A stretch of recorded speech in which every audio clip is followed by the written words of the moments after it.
So how's everybody doing out there? Well, welcome to day 17 of Corona Online School.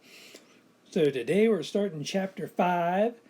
So first off, I just wanted to say great job on the exam, everybody. I think I've graded everything that's been turned in up to this point, and so everything looked really, really awesome. I was proud of how good you guys used the models and things like that. So nicely done. Keep up the great work for the rest of the semester. All right, so we're actually going to finish all of chapter 5 today. So it's 3 sections. It's not super, super hard, but just wanted to let you know in advance. So I'm going to break this up into 3 smaller videos. So we're going to do 5.1, 5.2, and then a short one for 5.3. So today what we want to do is we want to move and build another new number system. So if you remember up to this point, we'd learned about the natural numbers, which were, of course, the counting numbers. So n equals 1, 2, 3, forever.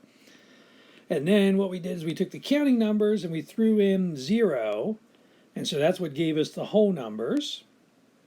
And so now what we want to do is we want to throw in all the negatives in this case. So up until this point, we haven't dealt with any negative numbers or anything. So when we do that, when we throw the negatives in, that's what's going to give us what's called the integers in this case. And so our integers just look like the counting number, the whole numbers with all the negatives in there as well. So a lot of the same properties that we had for whole numbers is true for integers. So I didn't really list them here again. So like commutative, associative, distributive, all that kind of stuff. But there is some new things that that properties that we get that we didn't necessarily have before because we didn't have negative numbers. So for example, 0 is the additive identity. So we did have 0 for whole numbers, but I don't know if we talked about it necessarily.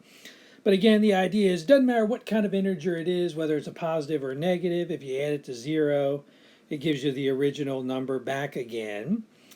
And to go along with that is the negative of n is what's called the additive inverse of n, so that if I take n plus negative n, it just cancels out and gives me 0 in this case. And so that property is definitely new because we didn't have negative numbers before, so there was no way to add 2 numbers and get 0 is kind of the idea. So what we want to do first is talk a little bit about negative, opposite, and absolute values of numbers. So on here I've kind of listed, the negative or opposite of an integer is just another word for the additive inverse of an integer. To find the opposite, all we need to do is just change the sign. And so, like in this case, I'll leave this for you guys to do, but like the opposite of 2 would just be negative 2. So if it's positive, it becomes negative. If it's negative, it becomes positive. And so same thing, the negative of 4 is interchangeable with opposite. So those two things mean the exact same thing. So I'll let you guys work on practice 1. So if you want to write those down real quick, and then we'll head on over to an absolute value. So absolute value, the way I like to think about absolute value is it's related to the distance from how far away it is from the origin, like on a number line and stuff. So we'll get to the number line part of it later. And so there is this formal definition that, the absolute value of n is just plain old n if n is already a positive number or 0. And then it's negative n if n is negative. So really the main thing to remember is, like, since you're measuring distance, absolute value is always measuring distance.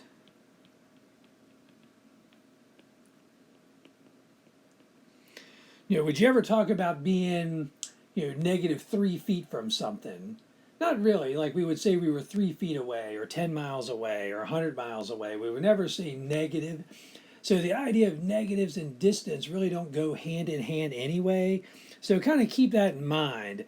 So if you've got a number like the absolute value of negative 2, what it's thinking is how far away from 0 is negative 2.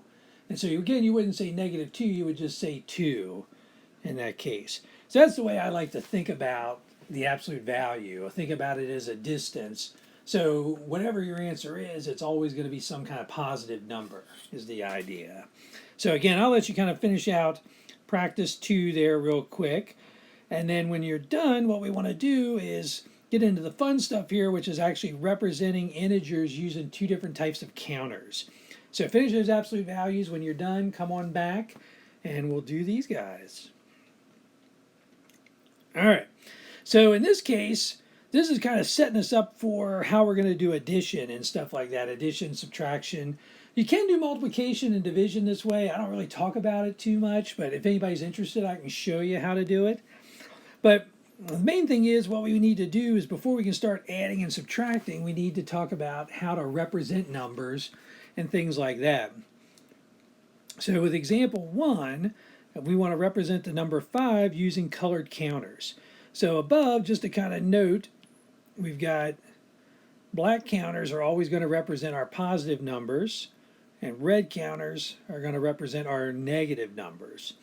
So in this case, I've got the positive number 5, which means I need to use black counters. And so what we're going to do with these are treat them like sets. So a lot of what we're going to do in this section is going to involve sets. So what I'm going to do is I'm going to draw a big circle, and then I'm going to put 5 black counters in there to let me know that that's positive 5. So at this point, you may ask the question, is that the only way to write 5? Or hopefully somebody asked this question. If you didn't, I would have. And so the answer is no. And it's important to realize that there's a lot of different ways to actually write the number 5. Technically, there's an infinite number of ways, but we'd run out of paper to try to do all of them. And so in this section, you'll see that sometimes we have to write numbers in a creative way in order to be able to do the addition or the subtraction or whatever it is that we're trying to do. So in this case, let me just write down a couple more ways that you can write positive 5 just so you can see.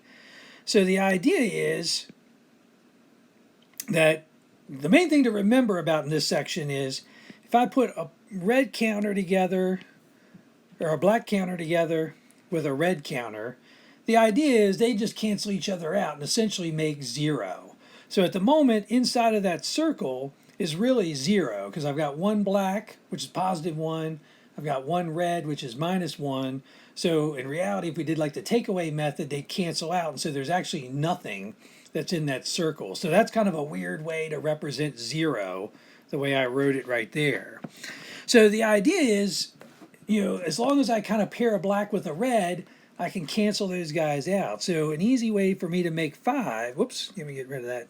I don't want red. Oh, I didn't mean to get rid of everything.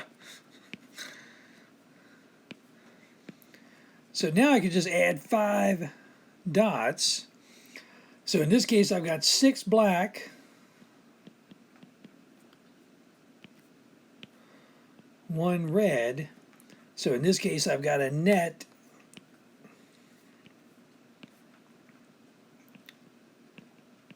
five black. So that's another way that I could represent 5. And so we can just keep doing this over and over and over and over and over is kind of the idea. So in this case, let's put 1, 2, 3, 4, 5, 6, 7, 8, 9, 10. So we put 10 black. So if I want it to only be 5 black, then 1, 2, 3, 4, 5. Then I'd have to put 5 reds in there to offset it. So again, you want to just do this balance to make sure that we get the right amount of blacks and reds in there to guarantee we get the answer that we're looking for. All right, so let's look at part B. So in this case, we want to represent the number -6. So again, same way. So the easiest way to represent -6 would just to be 6 red dots. And of course that's right, but again, for some problems we may need to rewrite -6 in a different way. So again, I just do that whole same balancing act with blacks and reds for this guy. So in this case, let's put 4 blacks in here. And so that means I would need 4 reds just to cancel out those blacks. But then I still wanted 6 reds, so now I'm going to put the 6 reds in.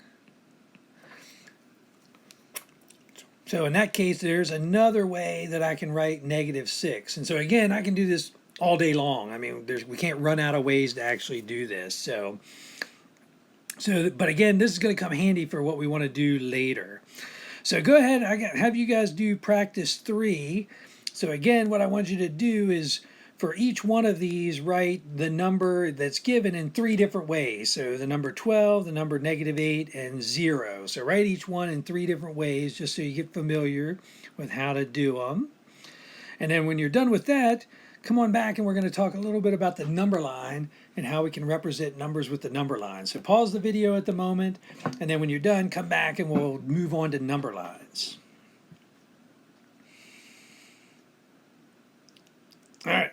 So hopefully everybody did a good job with these. So with number lines, what we want to do is we're going to actually talk about number lines in 2 different ways.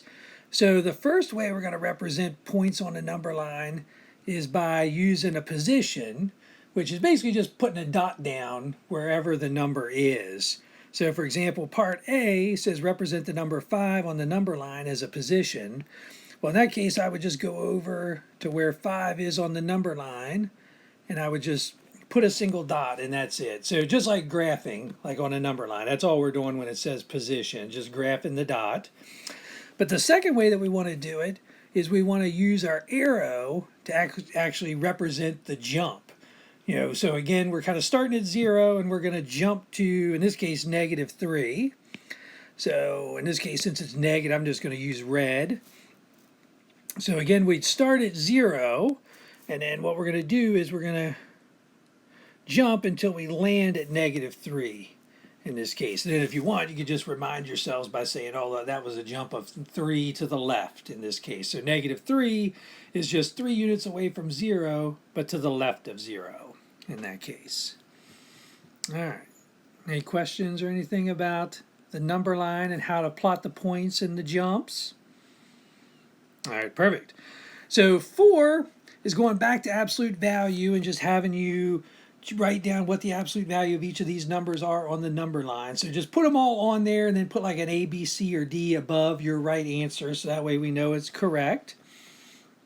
And then finally, the most important thing that we actually want to know about integers is order, like in how the order of these guys actually work.